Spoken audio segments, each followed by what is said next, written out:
Yeah. Well, all right. Like you always say, welcome, welcome, welcome. Number one sports talking D. We ain't like the Falcons, we won't blow the lead. Look, all we talk is who that, who got cut and who back. Rookies and the vets, players you should look at. It's the sports coma, you don't wanna miss it.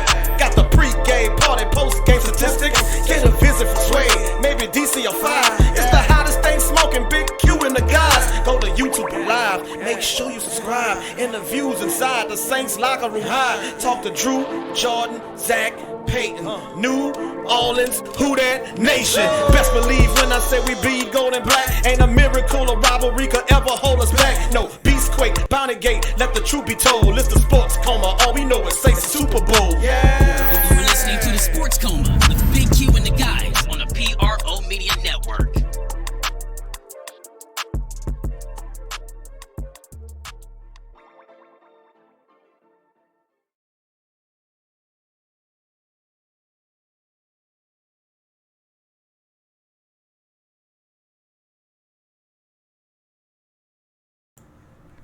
What's up, fam? How y'all doing today, man? Thank you for listening to Sports Coma with Big Q and the guys. Podcast, man. It's podcast live stream episode number 29 of the Sports Coma episode. Actually, show 430 of the family, man. Wow, 430 plus shows. Actually, it's a lot more than that. But man, it's beautiful. Live stream number 29. I'd like to welcome all of this beautiful black and gold family for joining us in the chat tonight. Got a quick show I wanted to go over with the family tonight. Who that to you, Tony? Who that Shandon, Tramal in the building? Who that Robert? Hey, Demi, who that to you, baby? And all of the beautiful black and gold people in the building for tonight's live stream. Out and about, family, moving around a little bit, deciding to kind of go over some stuff dealing with the Saints. And today's podcast, live stream number 29, we're going to hit you with some latest news on Bridgewater as the Saints get ready with Bridgewater. The Saints' latest edition, Drew's surgery news. And, of course, I mean, the Saints making moves, man, getting ready. Also, back in the day, legend wide receiver Joe Horn has some good news. We'll talk about it there on the podcast. Plus, multiple interviews, family. Multiple interviews from a barrage of different Saints players as we get ready for the Seahawks. Now, we're not going to preview the Seahawks and Saints matchup until the actual live stream. Y'all know what that is. Saturday at noon Central Time every Saturday. For the new Sports Coma family members who might not know, the live stream is every Saturday. We do like either a 2 or 3 hour live stream starting at 12 o'clock noon Central Time on our YouTube channel. But like I said, to recap, big ups to all the family members in the building. Who that Jared, who that Sean, who that DJ, who that Gary, who that all the family as they get into the building. Sports Coma live stream number 29, episode 430 is in the building. And we're about to go over this really beautiful black and gold news that we're going to deliver to the family today. So without further ado, family, I want to start off by basically thanking everybody, man, for tuning into this show, especially the other live stream. Got a lot of love from the previous live stream. A lot of the families helped out by really sharing the show, moving around the different family members as new family members came in and joined. I'd like to thank all of the callers that called in yesterday. Of course, prior to that, we had some issues going on computer-wise where we were not able to actually perform our customarily live stream, which when I'm kind of moving around, we usually just do audio podcasts.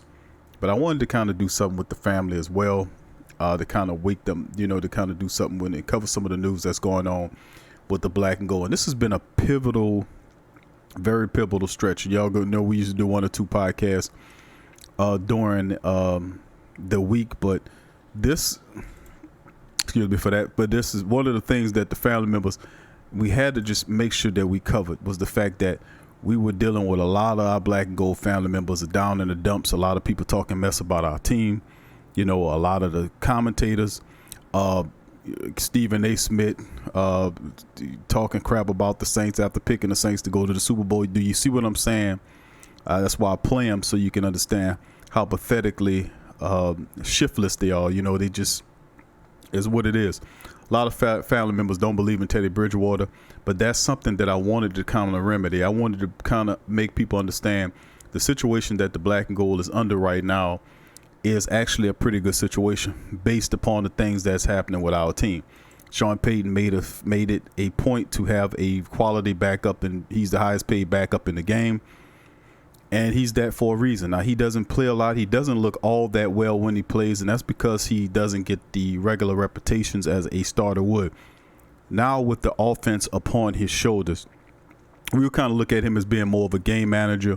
Although Drew Brees is kind of taking, we have to kind of let Drew heal up. But Teddy Bridgewater has to utilize this offense to his best standards. And Sean Payton knows how to get this quarterback, maybe get plays that he's familiar with and utilize him to the best of the offense can, right? Luke McCown, who was the backup for Drew Brees for many years in a black and gold uniform, even at one period of time took over the reins of the offense and had a very successful game against the Carolina Panthers, in which the Saints came up short in that matchup. But, man, to be quite honest with you, it's a very friendly quarterback system. And like I said, Sean Payton's going to do everything he can to get Teddy Bridgewater ready to play. A lot of family members don't believe in Teddy Bridgewater, and that's just fine. He would just have to make believers of him. And besides, if he struggles a bit, you know what's going to happen. Coach Payton's going to obviously make a few moves, move a few guys in, move a guys out. But anyway, I don't want to get all into that because that creates a whole Pandora box of stuff that family members will go into and be like, well, this, that, and the third. I want all our black and gold family members to keep their wits about them. That was the message I was pushing, and we had a lot of great family members on the previous show who was backing us up. It ended kind of abruptly. We had computer issues. Like I said, we're still working it out, man. We refuse to break down. But anyway, in this matchup, like I said, family, we're going to start the show off. I'm going to play some interviews because I think that'll set the tone for the show before we get into Drew's surgery news. We'll talk about the addition of Humphreys. That's right, LaJordan Humphreys is on the team. I thought it would be Austin Carr. It is LaJordan Humphreys. And they need a guy like that. He's not the fastest guy in the room, but he's a guy that will catch the ball. He is a very difficult wide receiver to bring down. And, Teddy Bridgewater does have some camaraderie with him, which could explain why they utilized him. Big ups to one of the family members in the chat that did say that. Who that to you, Sean? Who that, Travis? Who that? All the family members. Tramal in the building as well. Stephen is pathetic. Anyway, we're gonna talk about all that today in this live stream, family. But without further ado, I want to play some Teddy Bridgewater, being that he's the man that we're gonna have. We got Teddy Bridgewater, we have Taysom Hill, Cam Jordan, LaJordan Humphreys. We're gonna try to play some of those guys and get their takes on what's going on, man. And Teddy Bridgewater, man, is boy. A lot of people going to be watching him Sunday to see how he responds in kind to this offense. So without further ado, here's Teddy Bridgewater as he discusses his possible role in his new stardom as the Saints starting quarterback. Here we go.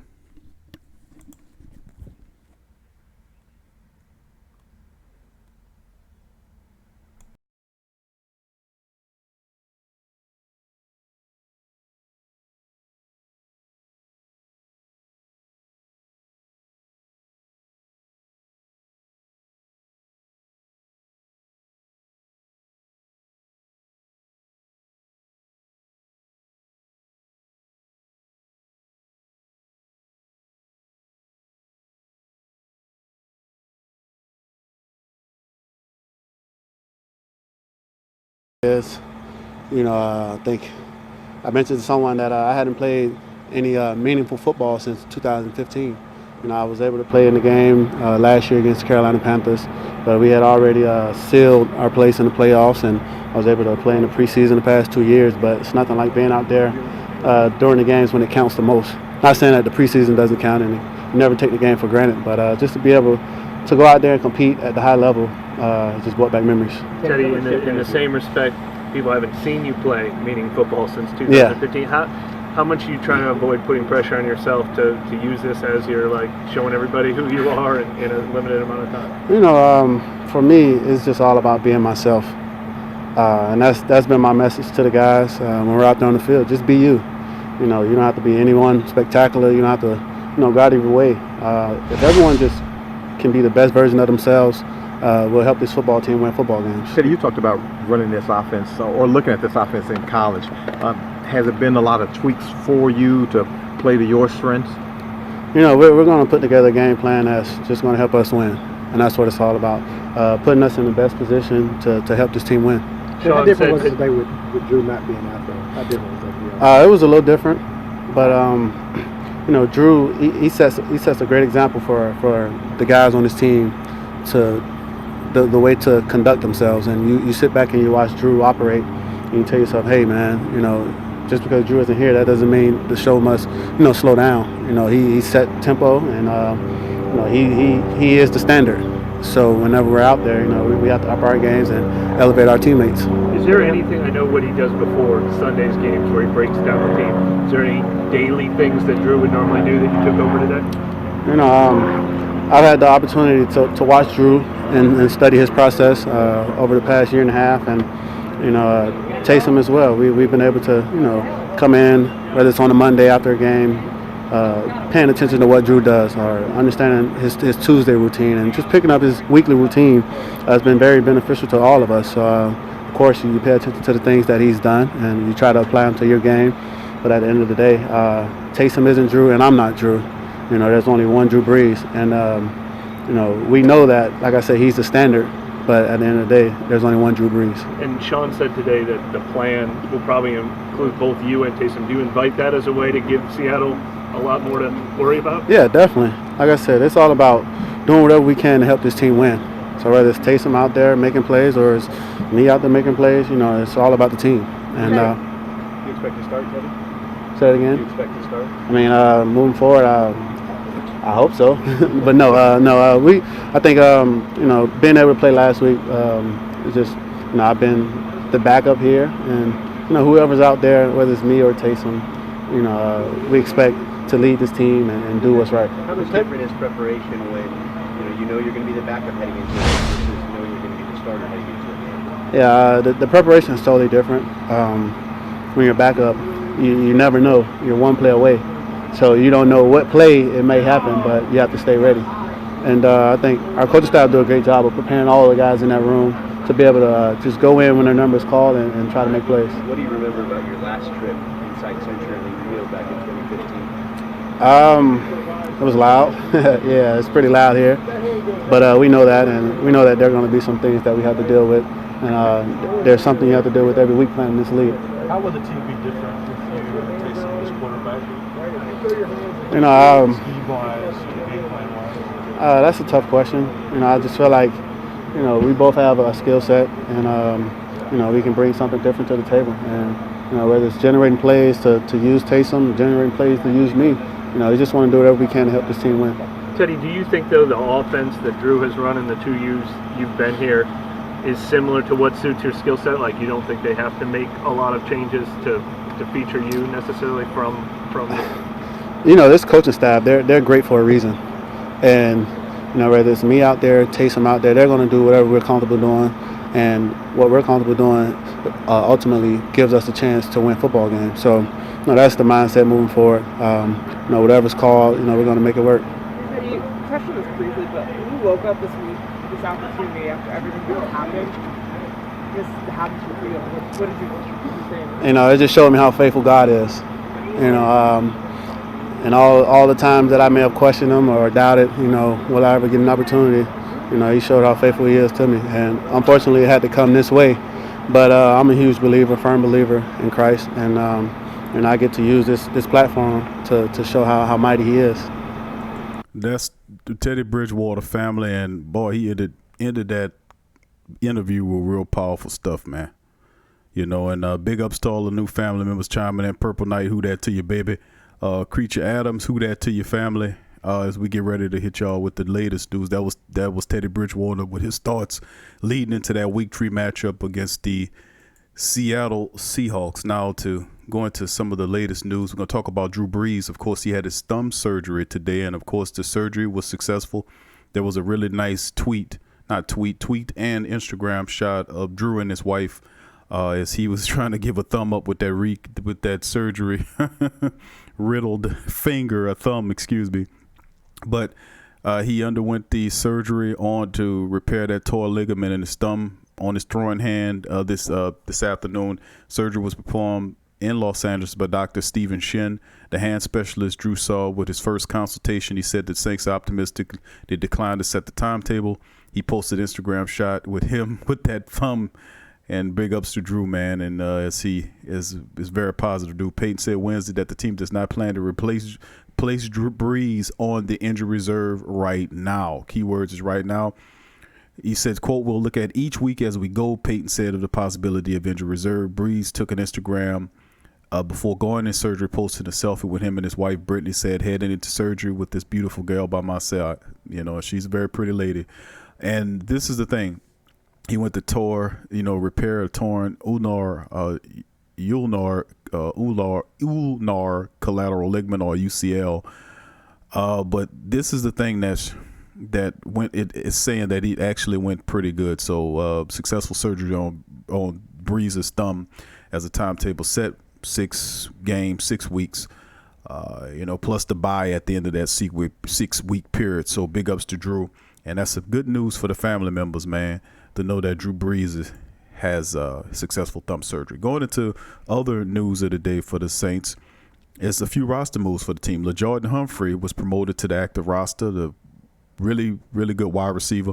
Turns out that all of the wide receivers that we were looking at during the preseason, you guys know all the names: Emmanuel Butler, LaJordan Humphrey. Looked like, and of course, the most unsung of them at first was Deontay Harris, who caught on because of his special team acumen. But LaJordan Humphrey, who was a guy who was steady, didn't get a lot of balls thrown his way, but when those balls did come, he stepped up and played admirably. So I just want to give a big shout out to LaJordan Humphrey. He was activated and elevated to the 53-man roster for the New Orleans Saints. So big ups to him. The Saints also signed veteran linebacker Ray Armstrong to the active roster. Armstrong wore number 50 at practice. Now Humphreys, going back into Humphreys, he went undrafted out of Texas this year and spent most of his time with the Saints after the draft. Said that I'm very excited. I'm ready. Humphreys said it means a lot. So, Humphreys is definitely ready to go. We'll play LaJordan Humphreys momentarily. But that was some of the really good, solid news by the Saints to actually bring LaJordan Humphreys back. I really thought it would be Austin Carr. I thought it would probably be Austin Carr would be the guy that the team goes to bring in at this time to kind of help with the wide receivers, being that you have Tre'Quan Smith, who is down. So we did have a little injury report that we're going to sprinkle on y'all with that news as well. But in the meanwhile, let's hear what LaJordan Humphreys had to say about his time coming back to the team. Here's LaJordan. What are your thoughts on getting to the active roster? We know you've been working hard, trying to get there. Now here's an opportunity. Just to make the best of it and just take the role I've been given and make the best of that opportunity, and that's all I can do. How excited are you? Obviously, you don't want to do it this way with guys going down with injury, but again, here's the opportunity. How excited are you? Very excited to finally get this opportunity and be able to show myself. So I'm ecstatic right now. You had a strong preseason. They were able to get you on the practice squad and all that. Are you really comfortable with the offense and what they'll be asking you to do? I feel like I have a good understanding of the offense, and I'm very comfortable. So, I feel like it's going to be great. You've had an opportunity to work with Teddy a little bit. What has that been like? What has that experience been like for you? It's been good. I feel like we got a little connection out there since the preseason, so hopefully we can continue that this week. Having this team be in the situation it's in now, are you looking at it like an opportunity for the entire team? I know, Drew's down. People are kind of looking a little bit down on things right now, saying, okay, what are they going to do? Are you guys kind of taking that as a chip on your shoulder, saying, okay, we'll prove exactly who we are? That's exactly what we're going to do. We got talented players. This is the next man up mentality. So it's time for us, some people, to step up and finally, to show what they can do and just go out there and play for this team. You get any questions?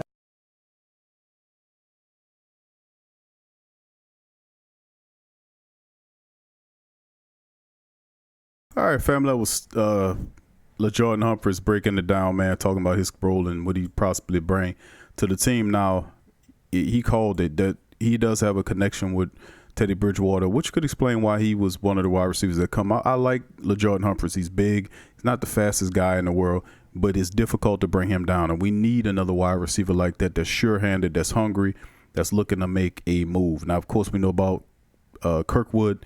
He's on our. Traquan Smith is also dealing with injuries. And we're going to go over the Saints injured list as of today. Family, here's what we have. Drew Brees, of course, with the right thumb. Is not going to play. He's out for a while. Wide receiver Traquan Smith has an ankle. He did not practice Wednesday. I don't anticipate Traquan Smith playing this week and possibly next week. We'll see. Teddy Ginn was also limited in practice on Wednesday with a thigh issue. Zach Lyon had a knee issue. He was limited. Andrews Pete with that ankle situation, he was limited as well. And then Sheldon Rankins' Achilles situation, which was limited as well. So with those guys are limited, some big names on that. Ted Ginn Jr. and Andrews Pete are two names that stick out. With injuries, we'll have to monitor those guys going into Thursday and Friday because it limited right now is you don't want to really hang anything on that right now because they can go limited, then go into full practice. All that kind of stuff. It happens all the time. So I wouldn't hang much stock on that, family, to be quite honest with you, dealing with those with that injury report. But that just gives you a brief, estimation of who's hurt, who's banged up, and a little information on the guys so far. So let's get back to some of those roster moves the Saints made. We played LaJordan Humphrey there. The Saints also made another move, signing Ray Armstrong. Now, Armstrong went undrafted out of Miami back in 2013. He spent time with the Rams, the Raiders, the Niners, the Giants, and the Browns. Armstrong said he came out to Seattle on Tuesday from his home in Miami. He's played in 78 games during 6 seasons, totaling 12 starts, 3 interceptions, 5 passes defended, 3 forced fumbles, 3 fumble recoveries, 2 sacks, 8 tackles, 4 hit, 4 quarterback hits, and 144 tackles during a 78-game stretch for 6 seasons. Mostly viewed as a special teams player, depth signing.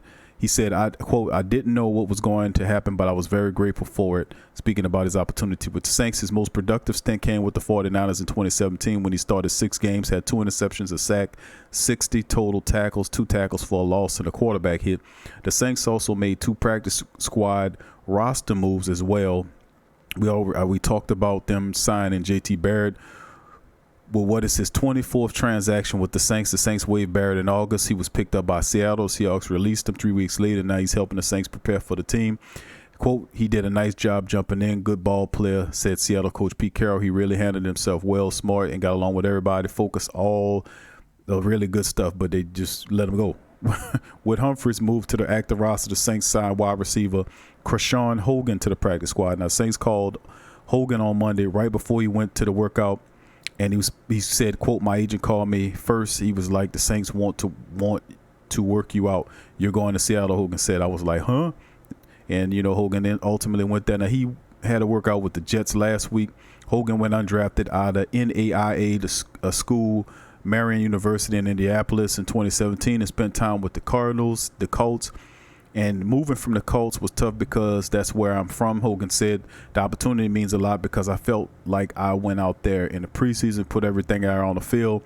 To be home for 2 weeks after such a solid preseason was a little tough mentally. So being back out here now and being able to put it on the field is really special. So the Saints got a new toy, I guess, on the practice squad. Krishawn Hogan, the wide receiver. And also the team has picked up linebacker Ray Armstrong. Now, remember, Armstrong was added to the active roster now, family. Let's get that straight. Active roster, Ray Armstrong. And that's to add on that depth signing of about a few other Saints that are dealing with injury. So, man, I tell you, the Saints overall, family, making moves, Sean Payton preparing this team, moving ahead. He doesn't have any bones about it. This team is going to keep doing business the right way. They're going to keep the focus on making the playoffs and winning, get one game at a time and beating these teams. Now, it's just we have, the addition of some new players. We have a bunch of new players on the active roster now. Ray Armstrong, like I said, Kiko Alonso is now moving into the starting rotation, taking the spot that Alex Anzalone vacated when he was placed on IR. So Demario Davis, Kiko Alonso, AJ Klein, then you got Ray Armstrong backing them up with Caden Ellis and Craig Robertson there. And the Saints, man, I tell you what, they just continue to keep pulling them in. Carl Granderson was also added to the defensive line. They got rid of Taylor Stallworth. Peace out to Taylor. Shy Tuttle moves in. Now, Shy Tuttle must be a bad boy. He's disruptive. But, boy, the Saints chose to get rid of Taylor Armstrong and keep Shy Tuttle. That's we so focused on Brees right now and everything dealing with the Saints, and rightfully so. But, wow, that was a really surprise move right there. I thought Taylor Stallworth was the guy the Saints really liked in that rotational role. They got rid of him and kept Shy Tuttle over him. That surprised me. Really it did. You know, the unsung guy is Shy Tuttle here. Nobody really seeing him being that guy. But anyway, really something else the Saints are doing here. So great news. Brees has successful surgery, and the latest acquisitions activations, better yet, of LaJordan Humphrey from the practice squad to the active roster. Ray Armstrong, linebacker, brought in, who has experience playing in this league, 78 games worth of experience. He'll come in as a special teams player, help him. And then, of course, Krishawn Hogan, the wide receiver, added to the practice squad roster. So Saints and J.T. Barrett, let's not forget J.T. Barrett as well. Now, keeping the train going, we're going to talk about New Orleans Saints legend wide receiver Joe Horn announced as the 2020 Louisiana Sports Hall of Fame inductee. Now, everybody know Hollywood Horn from his days of being here as he was inducted. The flashy wide receiver was a 4-time Pro Bowler. He was a fan favorite with that crazy chicken dance. Man, I always said, man, something wrong with Joe. But Joe used to do that crazy chicken dance when he caught a touchdown. In 7 seasons with the Saints, he came close to breaking Eric Martin's career club records in reception and yardage. He had 523 catches for 7,622 yards. Coming up, 9 catches and 232 yards short. He had 50 career receiving touchdowns. He will become the 17th former Saints standout coach Jim Mora, Tom Benson, Jim Finks inducted, and will be the only of the third player from this century so far to join that very special rank, along with Deuce McAllister and Willie Roaf. So big ups to Hollywood Horn as he is inducted in the Louisiana Hall of Fame. Big up to the family. Joe Horn, very special player. Now, before we continue on with the more news on the Saints, let's hear from our utility knife, Taysom Hill, on his thoughts going into week 3. Chance to play some quarterback this week? Ready in terms of like excitement? Or excitement. I'd be really excited. Look, I think this is what every kid dreams of, right? Is having an opportunity to play in the NFL, and so I would certainly be ready and excited. But we'll see what happens. Is there a balance there, Teddy, in that this increased role at quarterback might decrease your role in the other areas? Yeah, I mean, I'm going to do what they ask me to do. So I think as far as schemes, like those questions will be better for Riz and stuff. But, you know, my expectation is to still be very much involved from a special team standpoint and, you know, offensively. And, you know, and obviously today we had a first practice, first install of kind of what we're going to do. And we'll kind of see how things develop as the week goes on. Sean said today to us that his plan is to use 2 quarterbacks. Or how grateful are you to hear that you're part of the plan to replace him? Yeah, I mean, look, any opportunity that I've had to get on the field, I've been very excited about. And I love being out on the field. I love competing. I love playing with my teammates. And so, you know, my mindset is no different than it was last week or the week before, that I'm going to prepare the best I can to take advantage of every opportunity and try to make the most of each of those opportunities. So the preparation, the excitement, everything is the same, and we'll just see, you know, kind of what that role is going to be. How different was it not having Drew right? Yeah, I mean, look, Drew's been the heart and soul of this team for a long time.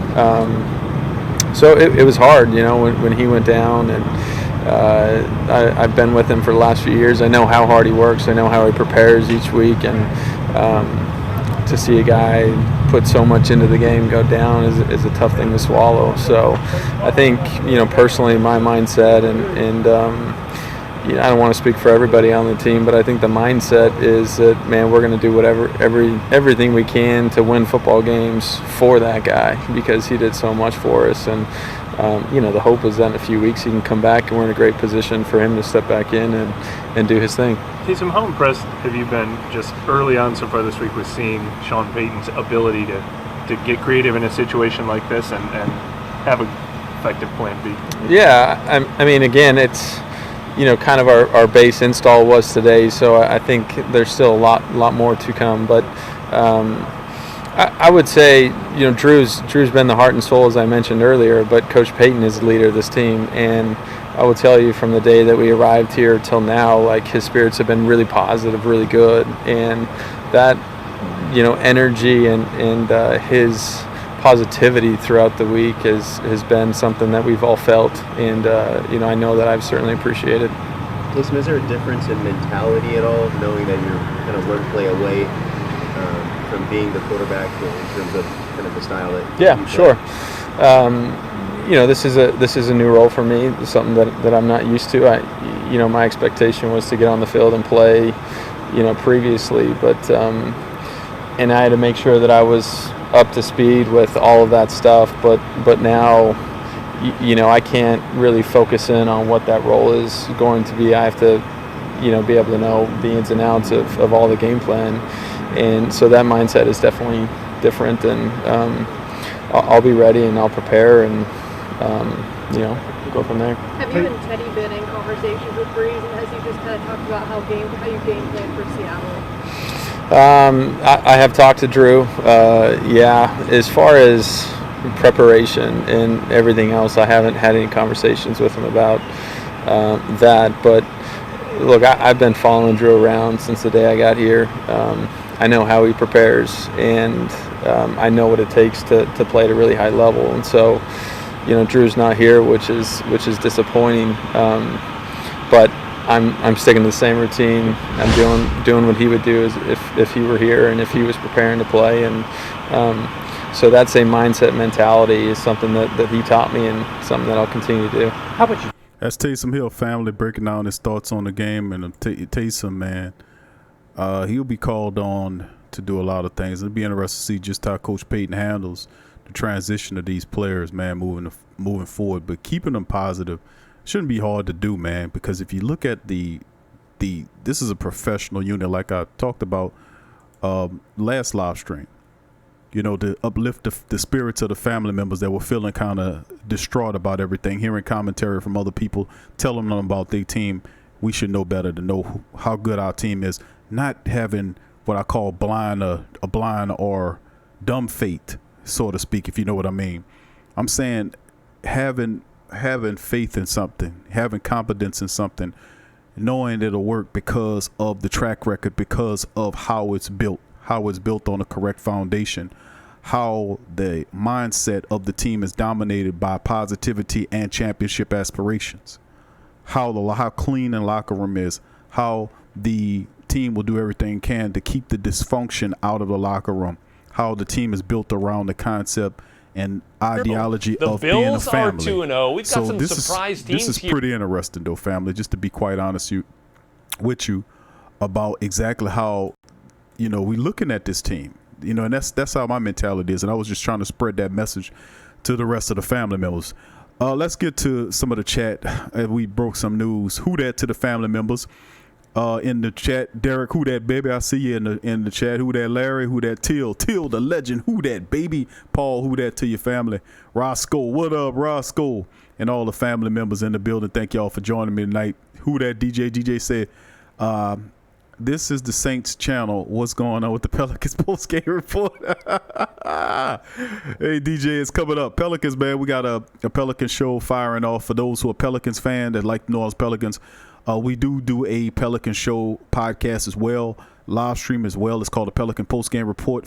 Feel free to find it up, hit it up in the search box at YouTube. I think we have it in the description section, in the description section as well. But you can put in Pelican Post-Game Report and feel free to subscribe. We have a show we'll be doing this weekend, DJ, on the Pelicans. A lot of news to break with them as well, family. So DJ is our number one Pelican Guy, he loves the Pelicans. Big ups to him. Okay, let's keep it rolling. Gary says Austin Carr is on the 53. Just let's see, 53 just was inactive last Sunday. Okay, I see what you're saying, Gary. Yeah, he's there, just inactive. The Saints, for whatever reason, didn't need him. Roscoe says, I think Teddy can get the job done with Sean Payton at his side. He'll adapt. Well, thank you, Roscoe. Who that, Larry Till? Paul says, hey, Q, what if it comes down to JT Barrett taking over because of inconsistent play by Bridgewater and Hill? Wow, if that occurred, we'll really be kind of scraping the bottom. No disrespect to JT, but Teddy Bridgewater, and if Teddy Bridgewater and Taysom Hill can't get it done for the Saints for the next 6 weeks, the Saints are in trouble. I'm not disrespecting JT Barrett, but JT Barrett doesn't know enough of the playbook to fully run enough plays. We saying that about Teddy Bridgewater. Teddy Bridgewater is the backup quarterback. He's a second-string quarterback. So imagine what JT Barrett knows, and he's a practice squad quarterback. So I'm just hoping that it never comes to that. Hopefully, I know Sean Payton's track record with dealing with quarterbacks and the system, how it makes ordinary quarterbacks look, extraordinary.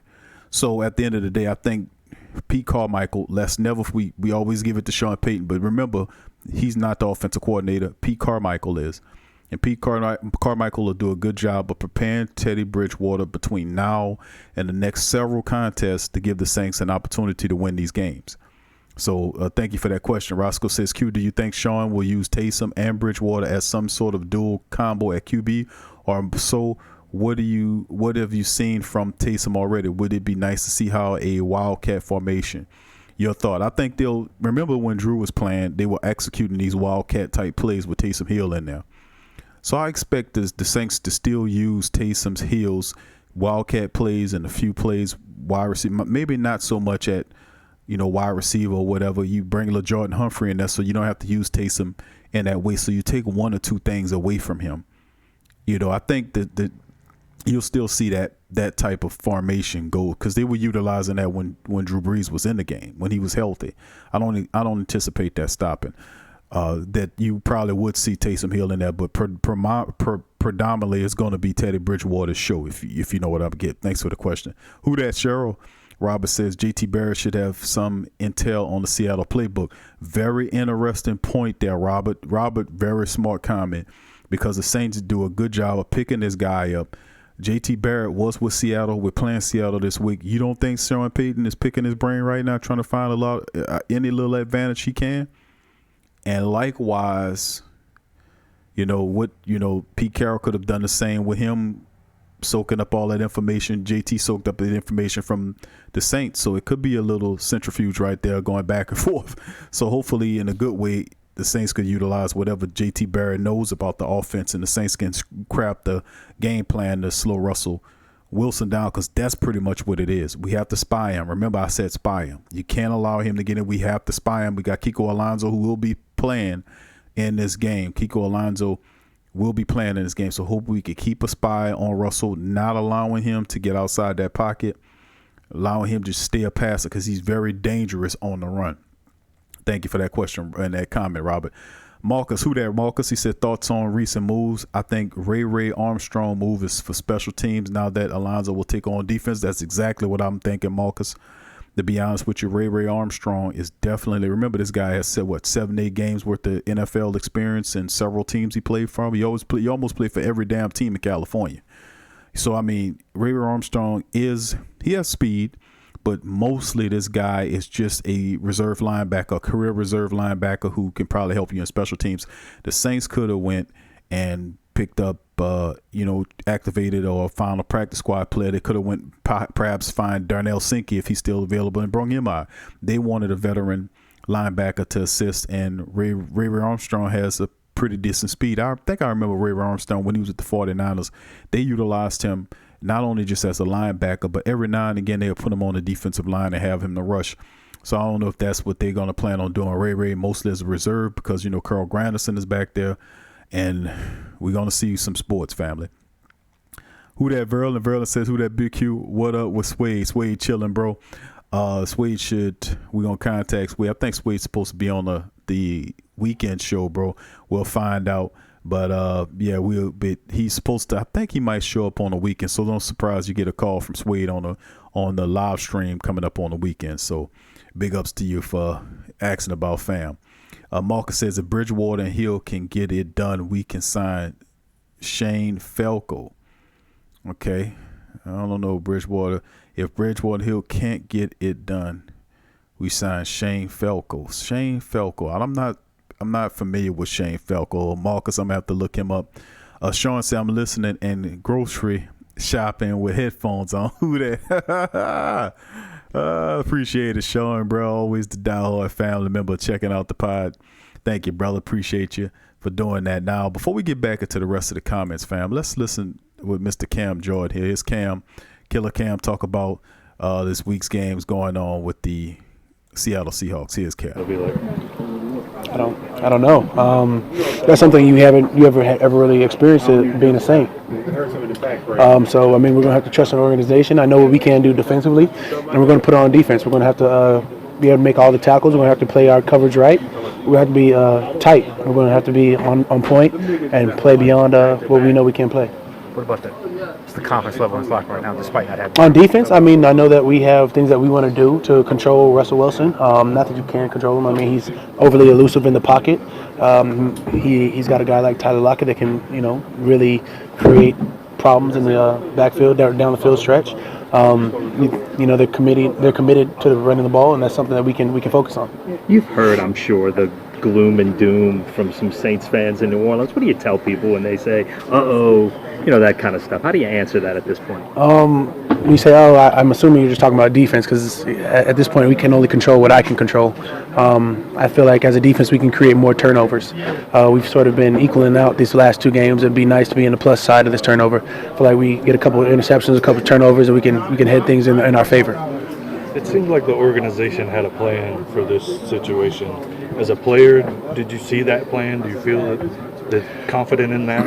As a player, I feel that I'm in confidence with our organization. I mean, however we decide to move forward, you can't replace number 9. You're not looking to replace number 9. You can't say, what does it feel like, being at practice without our forefront leader, Drew Brees.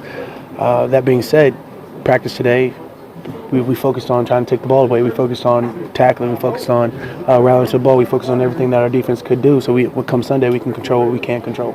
Playing against Teddy every day in practice, what would you say his strengths are as a quarterback? We watched him grow the last year and some now.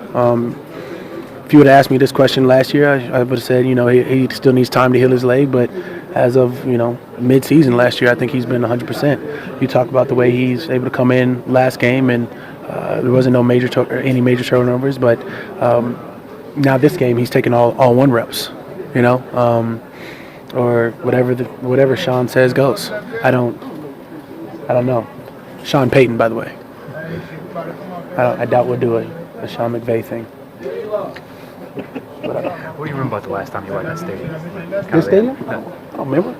I don't know the last time I was in the stadium. Seahawks. That was like 3 years ago. Last time we played here. Something like that. Yeah, I don't remember. 13, 14, something like that. Yeah, whatever it was. If it was a playoff game, we didn't win. So if it was a regular season, I don't remember. I do know that we're entirely different defense for sure. I know I'm probably the last one left. The last time we played the Seahawks.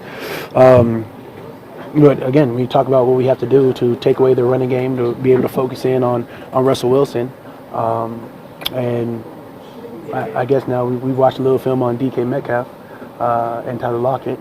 They've got a strong wide receiver in Tyler Lockett. Sean's thought of as one of the more respected coaches in the league. He just signed an extension, which tells you what the club thinks of him.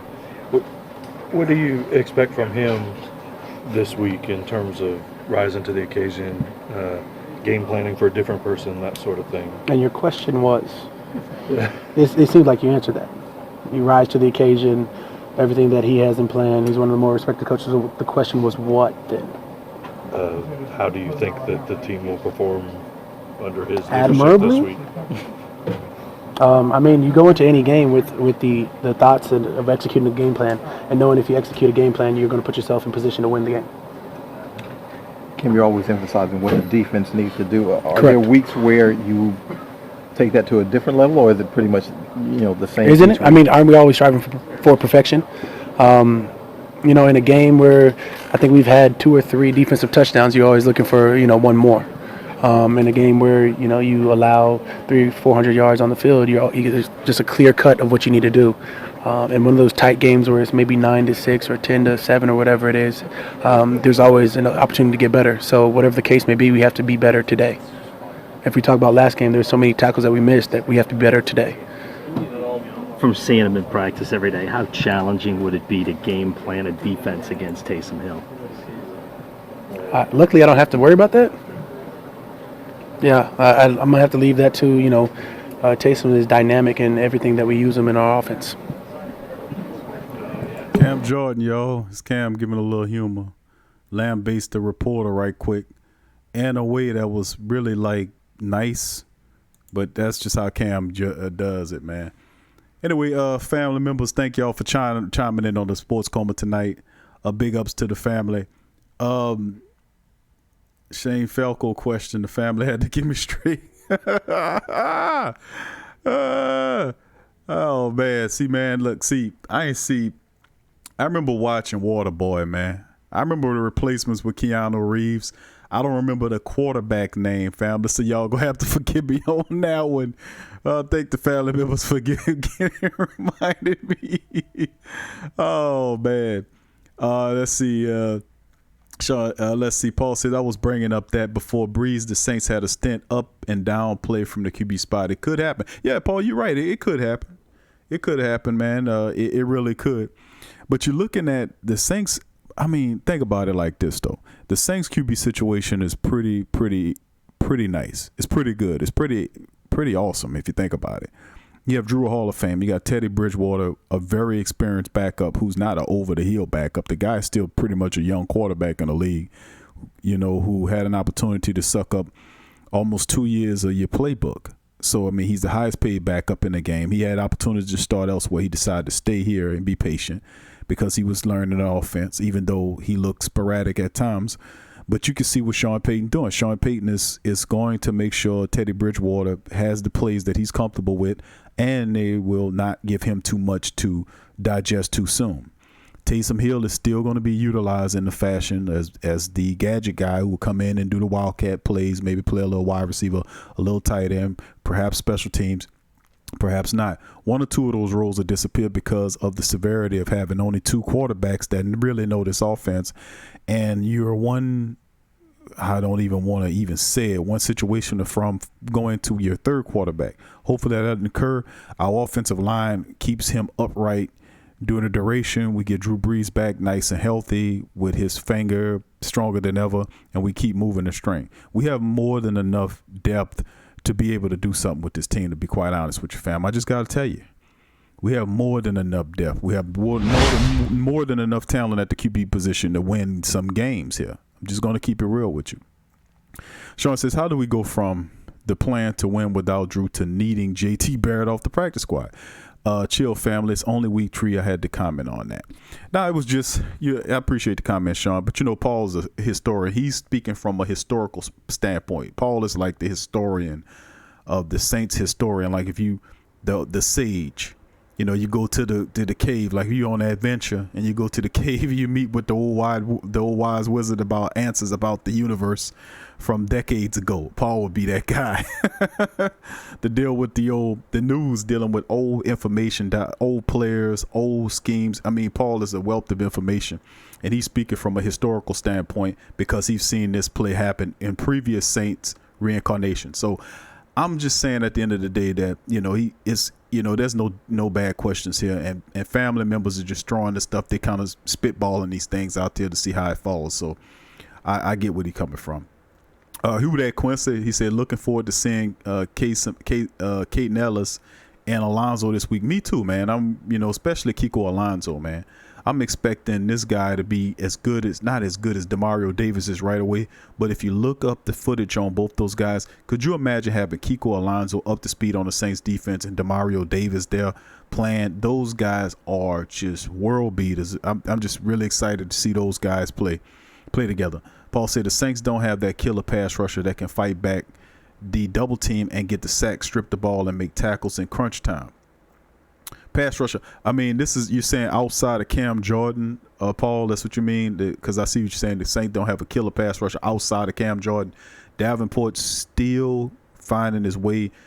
Trey Henderson is outplaying Marcus Davenport right now. He is. I anticipate Davenport to catch up later in the year. So I get where you're coming from that. I don't know about killer pass rushing. I think Cam is good enough, but he needs someone else on the other side to do something.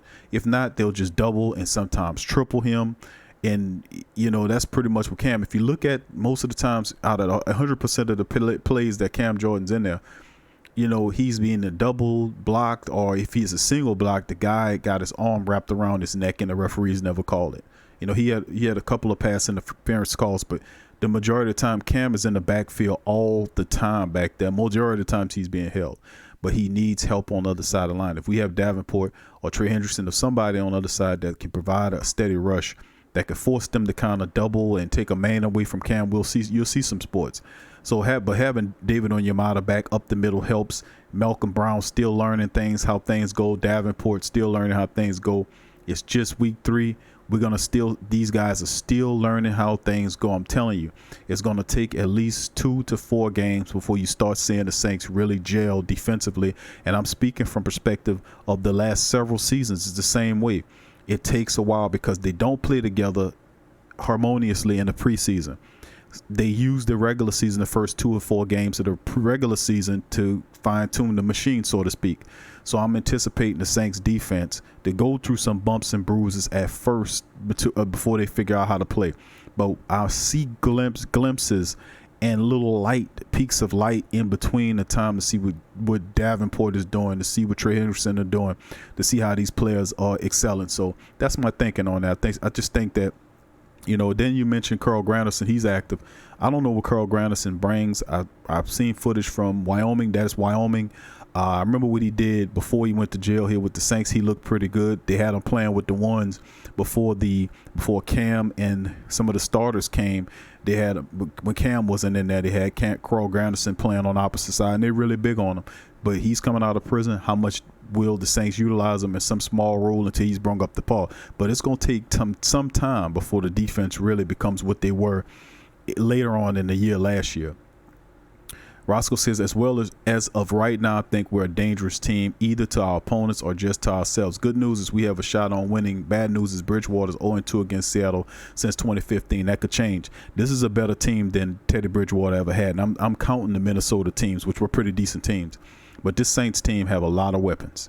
A lot of these guys are healthy. They'll be ready to play. They'll be at his disposal, at his beckoning call. The Saints have to this is on Sean Payton and the rest of the coaches. They have to graft a scheme or a play calling around Teddy Bridgewater to help to make them. They have dropped the Saints in NFL.com power ranking, dropped the Saints 12 spots from number 4 all the way down to like number 16 or something, or 17, whatever the ridiculousness it was. And it just goes to show you that without Drew Brees, that's how far they think that the Saints are. They are sadly mistaken. That's because they don't know this team.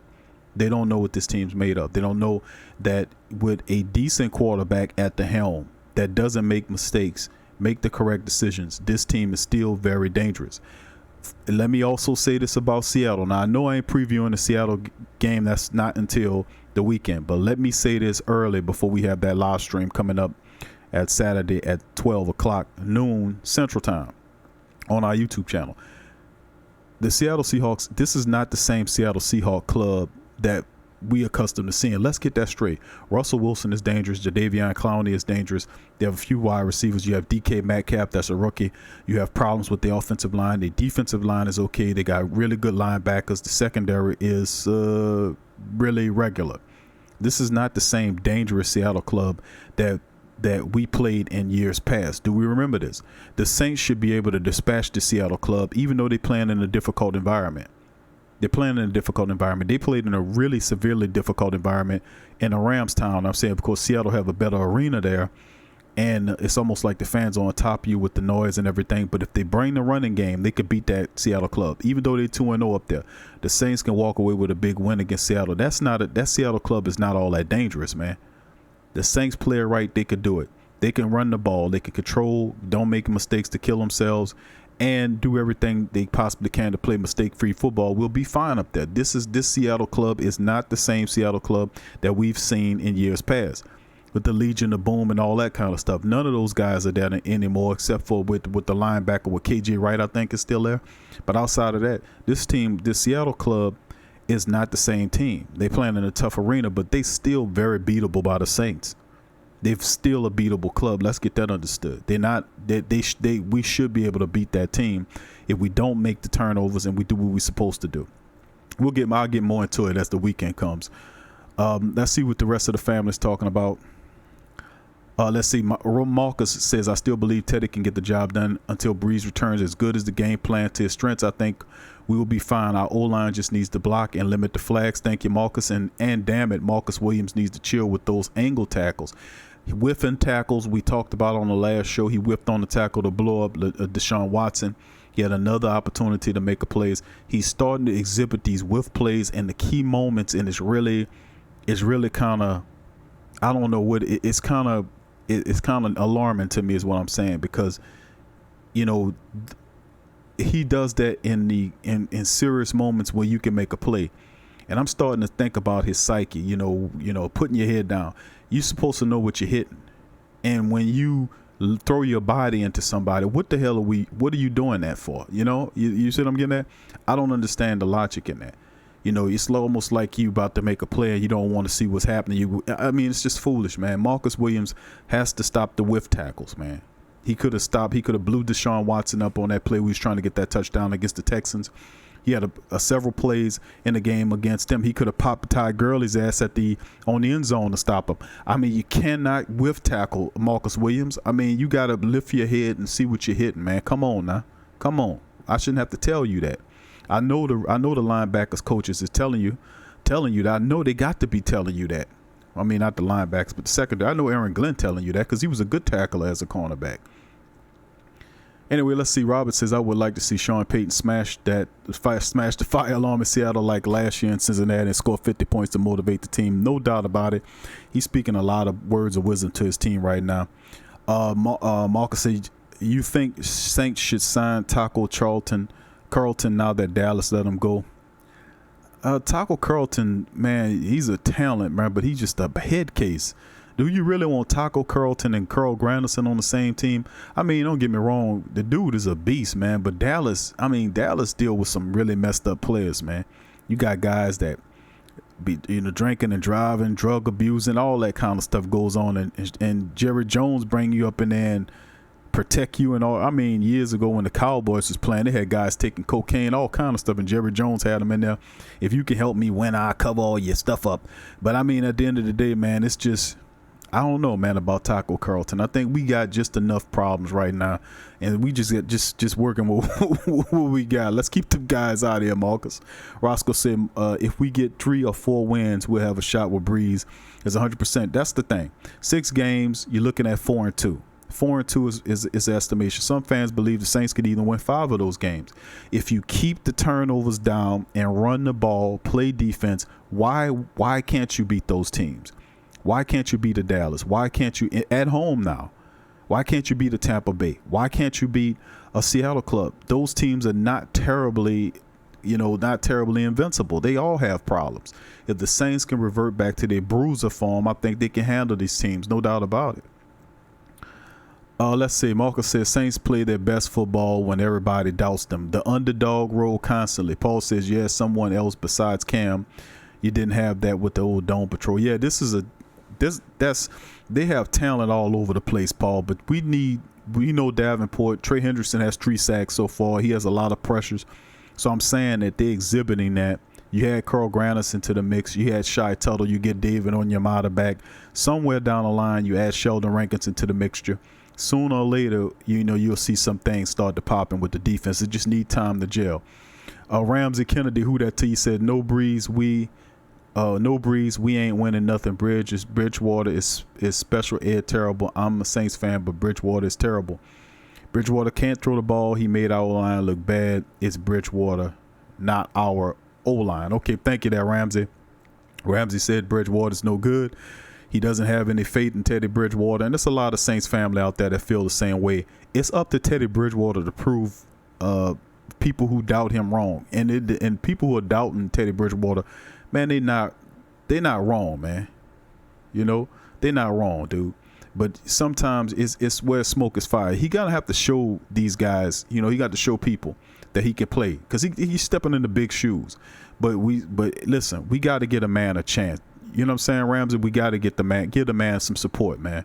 Get a man some support. Maybe he could do something. We'll see in the next 6 games or so what he made of. Money Johnson, who that money? He says facts. We just had bad luck because we the best team. I think it's a bounty game back to Hunters. No, Ramsey, keep a positive focus, buddy. You know, keep a positive focus. When adversity hits your team, man, this is not necessarily a bad thing. Remember, adversity comes to make us tougher, to make us stronger.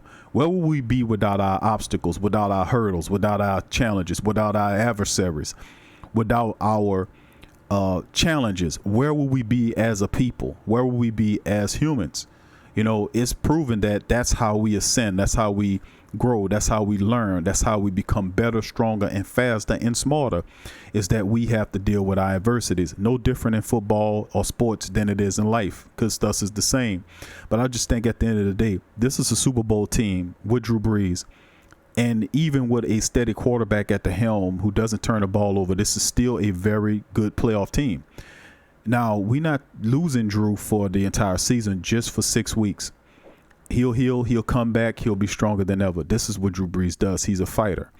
But we just have to focus on what we have on the field and making the right decisions, staying positive and understanding that this is a Super Bowl team. They're going to show you. The defense has to step up. They'll come together. They'll gel. We might look a little shaky at first, but the Saints, I'm telling you, the Saints are going to prove a lot of people wrong about this. Sean said I wasn't dissing into the fans' question. I know you wasn't, Sean, but I think optimistically we're still that team that came with. I get you, Sean. You know I know how you think, baby. Money says big facts. Quincy, who that Quincy? We need a heavy dose of Latavius and control the clock and Cook to step it up. Keep the opponent's offense off the field. Play the same way the teams play us. That's right. Utilize the clock. Play bully ball. Play defense. Go back to that old Pittsburgh way of doing things. Peace to you there, Demi. Thank you too as well. You have a blessed night. Good night to you too, family. Thank you, who that, to Demi as she leaves the chat, family. Roscoe says Seattle's weakness this season has been O-line lacking protection on Russell Wilson. Do you think Dennis Allen plans to use more blitz packages, or our QB will our QB get help this week? Well, the blitz, sending the blitz in there and punching out and maybe, you know, like look what the Rams were doing when they was doing blitz gapping. You know, they was blitzing the gaps and sending people up around there to push them. But I think the thing about them, the Saints, is spying Russell Wilson, making sure he doesn't scramble, that he stays in the pocket, and then blitzing him accordingly. You see what I'm saying? Blitzing them, knocking them around, getting to them, and, you know, doing your best to kind of make that team one-dimensional. You know, that's what it comes down to, because Russell Wilson, that team goes basically Russell Wilson. You got to sack him. You got to put him down. You got to knock him around. Hopefully we can get to him early, force passes out early, and when those passes come to our cornerbacks, they got to wheel them in. You know, the defense going to have to get a little bit more smart about giving opportunities to our offense by stripping the ball like they did last year and the year prior to that. So it's a number of things that the team can do to help, defense can do to help knock Russell Wilson around. But definitely you got to blitz him, and hopefully the blitz gets to him so often and knocks him around so much that he starts throwing the ball. And most quarterbacks do that. He starts throwing the ball a little earlier, which would leave cornerbacks the ability to kind of step in and make picks or plays on the ball. So our defensive line has to get to him. I'm really interested to see what part, if the Saints, they need a shakeup in the secondary, by the way.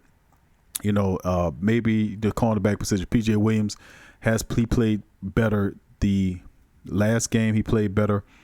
But I would love to still see a playmaker. Why not Chauncey Gardner-Johnson? Play him in a slot position, kind of shake up some stuff in there. Let's see some Saquon Hampton, perhaps. let's see a little shake up in there. Let's see a little movement. Let's see a little bit more rotation going on. Let's see you see what I'm saying? Let's see a little bit more movement in that secondary. That's what we looking at, baby, because it's looking a little stale with P.J. Williams. I don't think P.J. Williams. I think we should see a little Chauncey Gardner-Johnson because I like his speed. I like his playmaking ability, and I think you need to get some of your playmakers out there. Let's see a little bit of Chauncey Gardner-Johnson. That's my perspective on the cornerback position. Quincy says these next 2 games we can't have our linebackers on the line of scrimmage. We have to apply consistent pressure with the front 4. I agree. Marcus says we will see how good this team really is because let's face it, we're going to see how life is without Drew Brees and what it will, what it'll look like. Life without Drew Brees. This is what a lot of people saying that you're going to see with Teddy Bridgewater. How good is your coaching? If you believe in Sean Payton that he can get the guy ready, then we have nothing to worry about. If you don't, then of course you know how that's going to end as well too. But Paul says Ted Ginn got to get open and stop disappearing too much in games. He could at least try to be a Joe Horn. I would love for him to try to beat Joe Horn, get deep. Teddy's going to have to find him. He has to develop that rhythm and, and that money. Who that Sam? Who that to you fellas? He said, we that baby. There you right. Quincy says Russell Wilson loves to roll out and play action. Can't let them get momentum in the run game. Would like to see P-Rob and see GJ's Chauncey Gardner-Johnson. That's right. Let's get P-Rob in there. Let's see what P-Rob can do, even though he hasn't played that much. And usually a guy like that's a veteran that didn't play that much and you throw him in there, he usually look kind of crappy. But why not play Chauncey Gardner-Johnson? I need to see a little bit more of Chauncey Gardner-Johnson. I would love to see him in the slot, very fast, play action, a good player. He can bring a little action to that slot position. Come on, man. We need a boost there. We need a little. The secondary needs some help. A little upliftment there.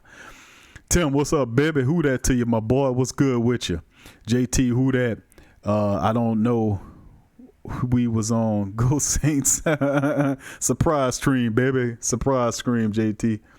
Marcus says a lot of people give P.J. Williams hate, but he's a good tackler. Would you move him to safety? Yes, I would. That was a comment I made several shows ago about moving P.J. Williams to safety. That's what I keep saying. I said he's not a cornerback. If you move him to safety, you'll have a pretty decent defensive back on your hands. The guy is a great tackler. He'll come up and pop your ass. That's what I'm saying. P.J. Williams will make a good, strong safety. I mean, he'll make a good safety. I just think that, right now we have better options at the cornerback position than Mr. Williams. Marcus Wiltz, who that to you? Said win, win, win. That's all. That's all we need to do is win, man. That's the old T-Pain song. We need to put the Saints together, man. We need to get some stuff going. And we're going to make it happen, family. Trust and believe. So keep your faith on that. So we played several interviews. We have a final interview we're going to play for you.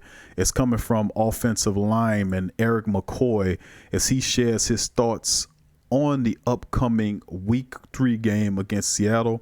Of course, this is not the Seattle preview, family. We're going to be doing the live stream coming up Saturday at noon Central Time on our YouTube channel here.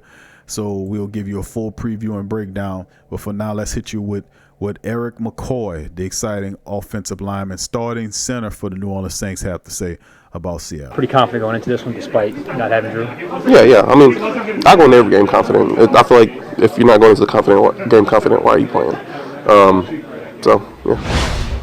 Eric, I know Coach Payton wasn't very happy with the offensive line play, and you guys probably weren't either. What are some of the things you guys are looking to do to, I guess, correct some of the errors that were committed against the Rams? Yeah, we just have to go out and play our ball game. Against the Rams, I feel like we were a little timid in what we were doing. We didn't play our game. We had penalties. We were sloppy. And just going into this game, we have to get all that corrected. We have to go in with our plan and execute. What about this stadium? Have you heard a lot about it? It's one of the loudest in the NFL. So what have they told you about it? I mean, yeah, I know it's loud. I've heard it's going to be loud. But like I said, we plan on going out there, playing our game and trying to control the tempo. So when you mean control the tempo, or when you're talking about control the tempo, how critical is it for you guys to, I guess, establish the run game and stay with the run game to be able to pretty much control the clock? Yeah, I would say it's a pretty critical thing in the game. Winning the rushing battle is one of our big keys this week. Just with the new quarterback, and that's one of the things that you have to be able to do is run the football. So.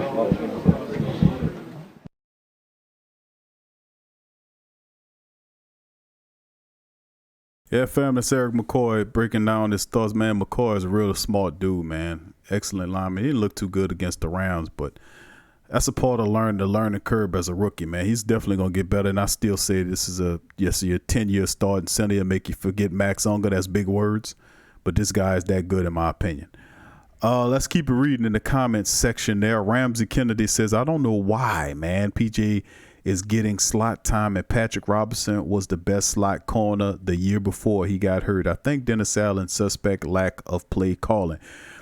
Dennis Allen, Ramsey, you hitting on something like that, because to be quite honest with you, Dennis Allen, he was dialing up the blitz in the first 2 games. I was kind of curious play calling on some of his other players. Like, what the hell is this guy doing?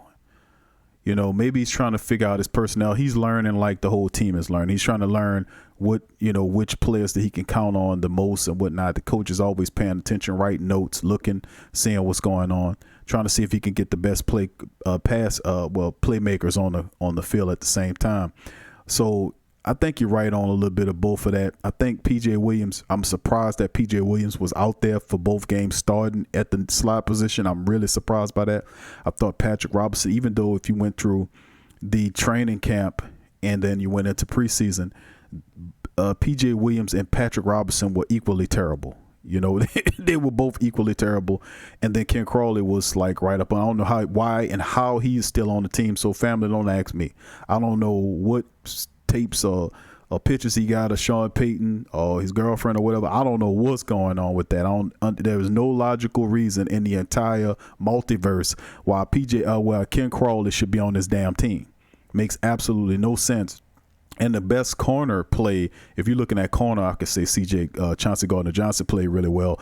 But the best cornerback play outside of the 2 starters that played, not named Apple or Lattimore, was Justin Hardy. Justin Hardy stepped up and played really well in the preseason and in the mini camp and in the training camp. I had to single him out because nobody else was. I was like, Justin Hardy's playing his ass off, man.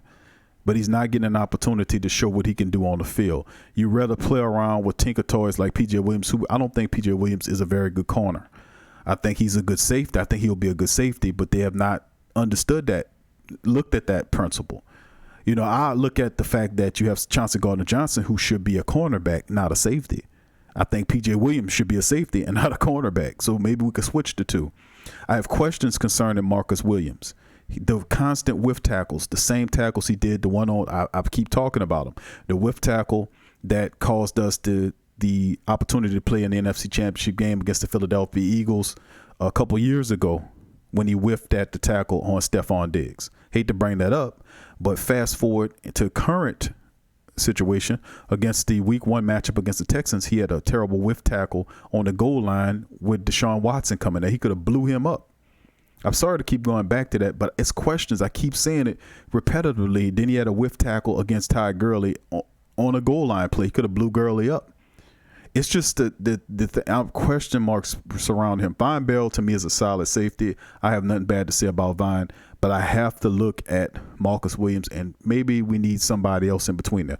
Hasn't seen with Patrick Robinson, but it don't bode well for you when Patrick Robinson make 3 times the money PJ Williams does, and yet he's starting and Patrick Robinson is sitting up as the dime corner basically. That's absolutely insane with all the experience that he had. The guy got a Super Bowl ring with Philly a couple years ago, and you mean to tell me he's not good enough to beat out PJ Williams right now for a spot? That's telling, man. That's telling to me. That's very telling to me, man. I don't know what to say about that. Let me say that again for contrast purposes, family. Listen to what I just said, and let me know if y'all agree with me.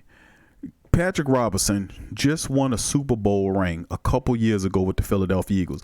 He wasn't a reserve sitting on the bench winning a Super Bowl ring. This guy contributed in a major fashion in the game to help the Eagles win that Super Bowl. You mean to tell me fast forward a couple years to present time, and you telling me that Patrick Robinson can't even beat out P.J. Williams for a nickel spot here in the Saints secondary? That is absolutely mind-blowing to me. That is absolutely mind-blowing to me.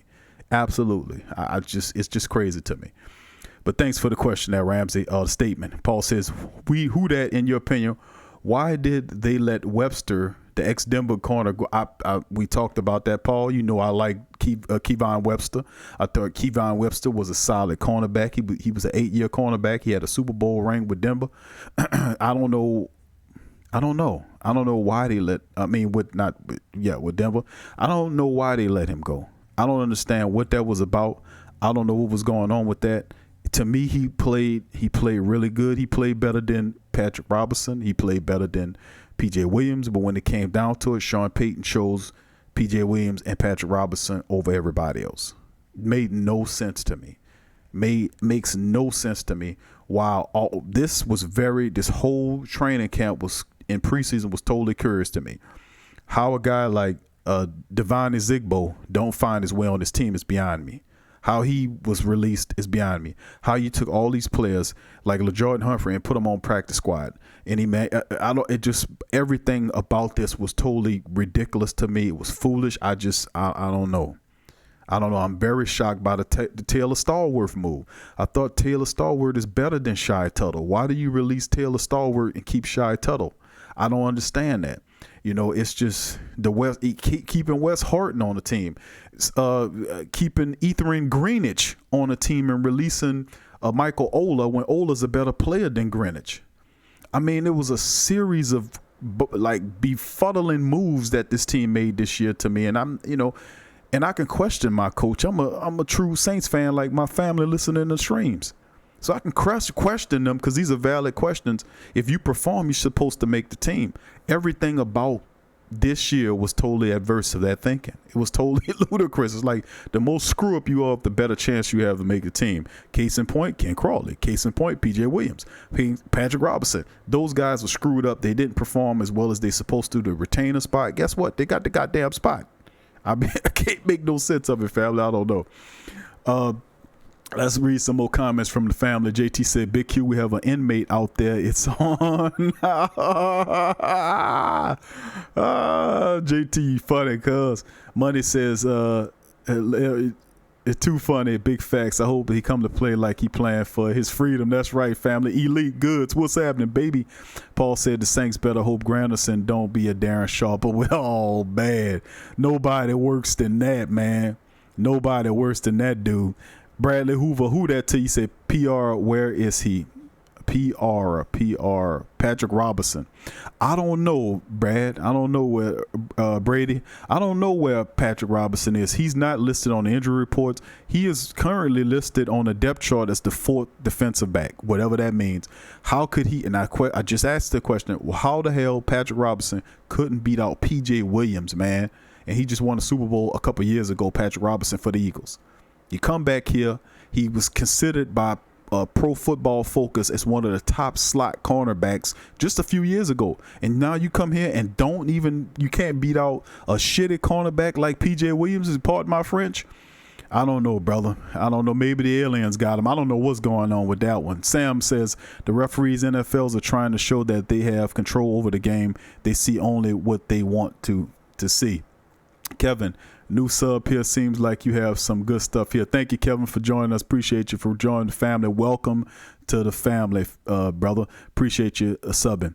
Quincy says Marcus Williams should know better. We was always taught to see what you hit. Saquon Hampton rubbing his hands like the Birdman. He got to be, man. Saquon Hampton ain't gonna play with you. Saquon Hampton gonna lay your ass out. He gonna put you on the stretcher. And I hate to say it, talk like that, but that's how they teach your players to jar the ball loose, just like the defensive back did to Jared Cook's sorry ass the last game when he jarred the ball loose, and then Jared Cook caught it again and then fumbled it into the man hand. I mean, come on, man. Come on, family. We got to do better than this.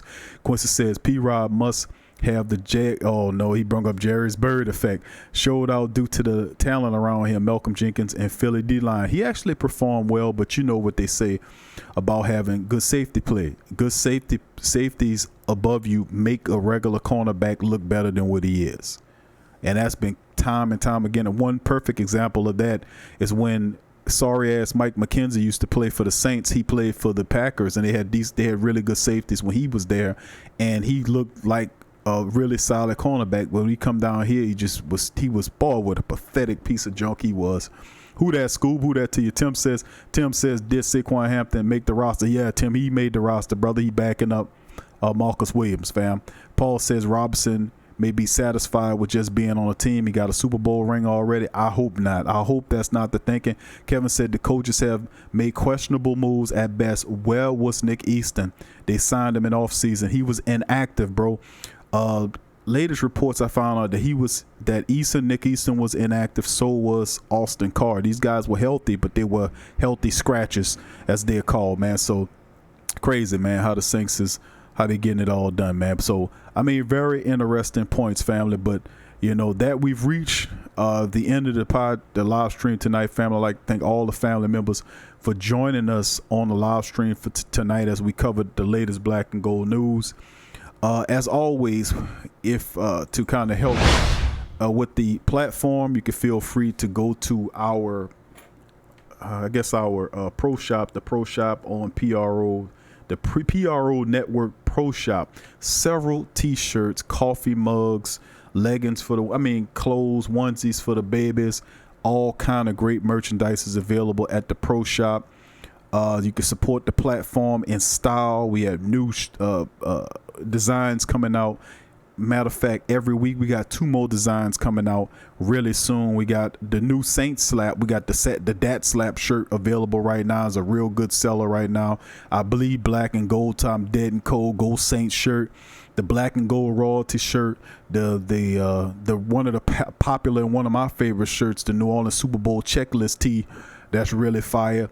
The Chump Missioner shirts that come in black and white for the ladies, the men's. We got small sizes up 5X to smaller sizes for the children. The whole family, we got you covered here on the PRO Media Network and the Sports Coma.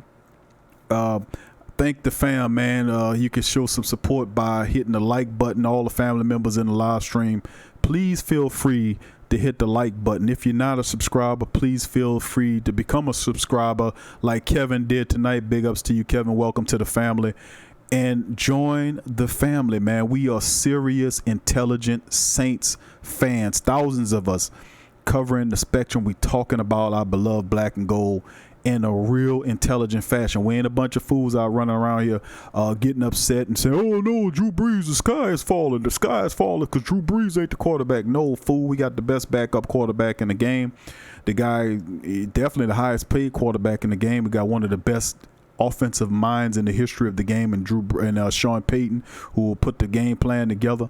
So I'm telling you, man, you know, there's no need to lose faith, man. We gotta stay together during this adversity. That's why I put out the podcast with the emergency message to the family, telling everybody chill. You know what, family? Before I go, that brings me up. I just want to play something for you to let you know what they thinking about and why this type of stuff needs to pull us closer together. Before I'm gonna let you guys go, I want you to take a listen to this. Done without Drew Brees. Period. Are done without Drew Brees. The situations come to pass, they can still make the playoffs. The Saints are done without Drew Brees. Period.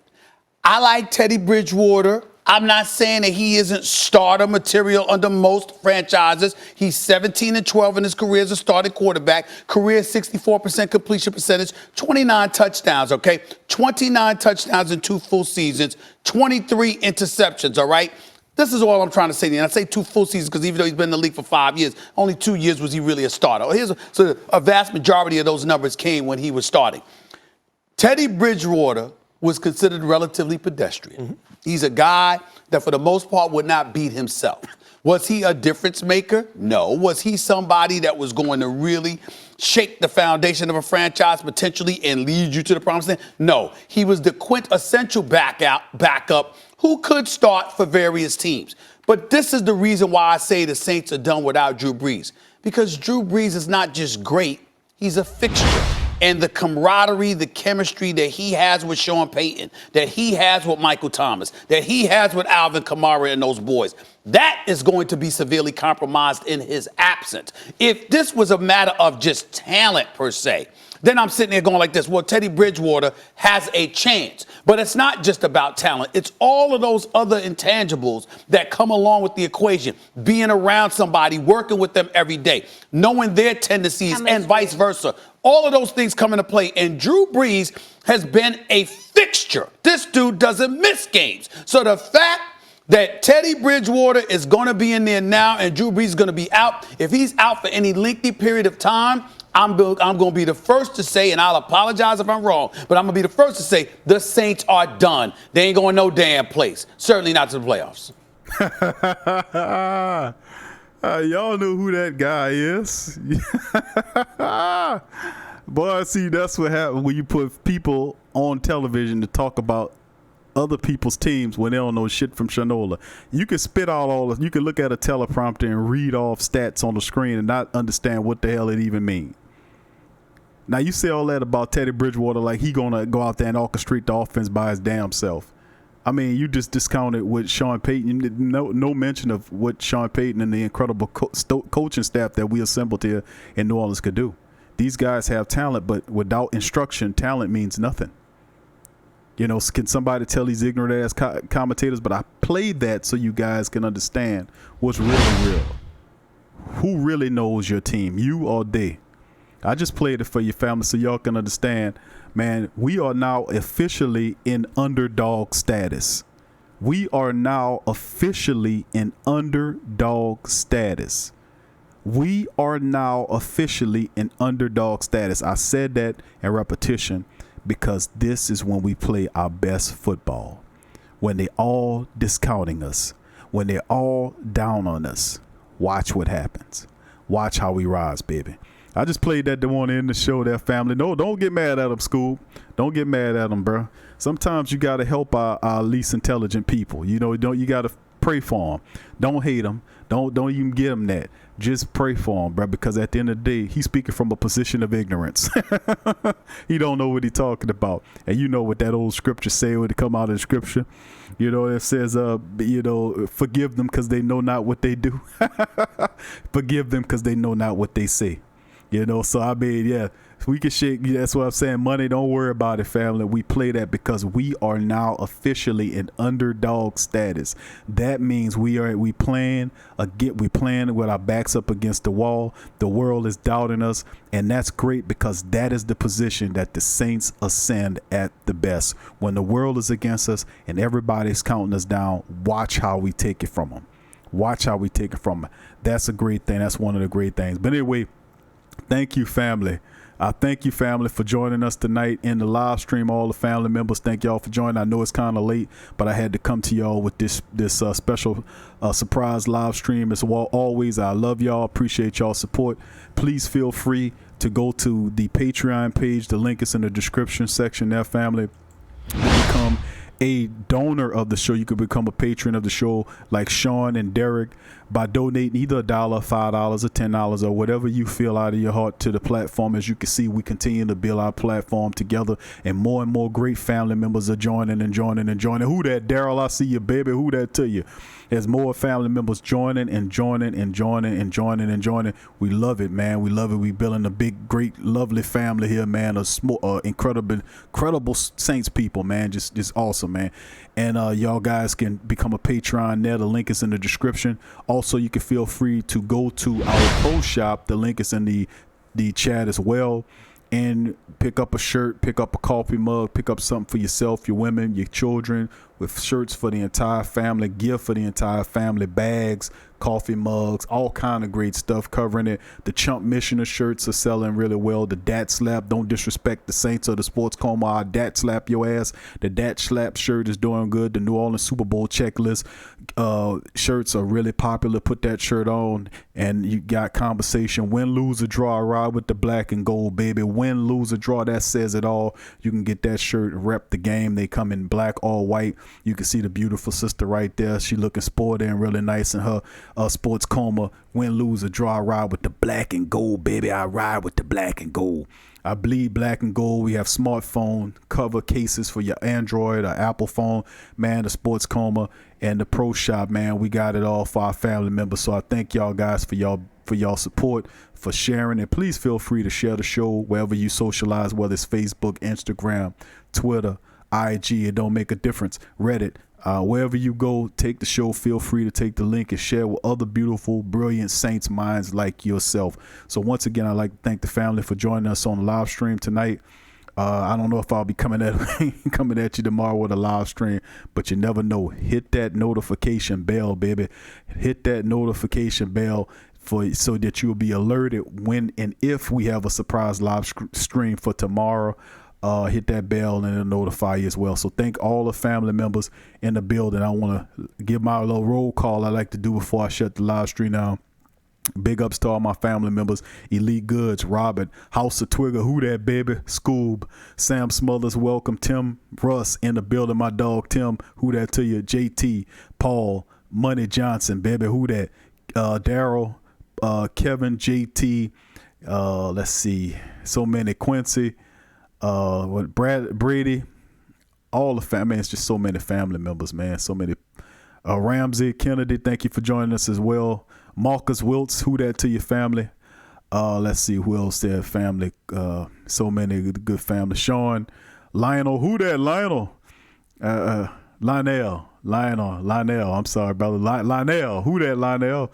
Sway gonna fuss at me if I don't get it right. Let's see, all of Marcus, man, so many great and beautiful Saints family. Derek Schmidt, Who That to you, brother. He said, what happened to Aaron Brooks? Aaron Brooks. Who That Roscoe to you. Cheryl, Who That baby. I see you in the Till the legend, Who That baby. Larry, Gary, Derek, Creature Adams, Purple Knight, DJ, man, all the beautiful black and member. Jared, Sean D, all my family members, Shandon, Tramal, Tony, big ups to all the family in the live stream. Thank y'all for joining tonight. And like I said, hit the like, hit the notification bell for future upcoming shows. Thank you. And y'all guys, be easy. Don't let them fools out there get you down on the Saints, bro. We in underdog status. We got this here, baby. All my family, Who That to you. Peace. I'm out.